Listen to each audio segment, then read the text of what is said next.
અમદાવાદ ગ્રામ્ય પોલીસે હત્યાના આરોપીને ગણતરીના કલાકોમાં રાજસ્થાનથી ઝડપી લીધો। બોપલના સિલજમાં આવેલા અવનીશ હાઇટમાંથી આધેડનો હત્યા કરાયેલો મૃતદેહ મળી આવ્યો, જેમાં આધેડને મોઢાના ભાગે ઈજાના નિશાન જોવા મળ્યા છે।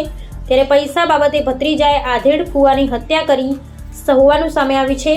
સમગ્ર મામલે બોપલ પોલીસે હત્યાનો ગુનો નોંધ્યો છે અને ગણતરીના કલાકોમાં આરોપીની અટકાયત કરી આગળની કાર્યવાહી હાથ ધરી છે। મળતી માહિતી મુજબ સિલજના અવનીશ હાઇટ્સમાંથી મનીષ ચોકસી નામના આધેડનો મૃતદેહ મળ્યો છે। મૃતક આધેડ તેમના ભત્રીજા વ્રજ અને પુત્ર સાથે રહેતા હતા। પોલીસની પ્રાથમિક વિગત અનુસાર મૃતક મનીષભાઈ તેમના ભત્રીજા વ્રજને થોડા દિવસ પહેલા પોતાની પાસે રહેવા માટે લાવ્યા હતા, જેમાં વ્રજ છેલ્લા 10 દિવસથી તેઓની સાથે રહેતો હતો। જોકે મનીષભાઈનો મૃતદેહ મળી આવ્યા બાદથી વ્રજ ગુમ થઈ ગયો હતો। ઘરમાંથી આધેડનો મૃતદેહ મળી આવવાના મામલે બોપલ પોલીસે FSL અને ડોગ સ્ક્વોડની મદદથી હત્યા કેસની તપાસ હાથ ધરી।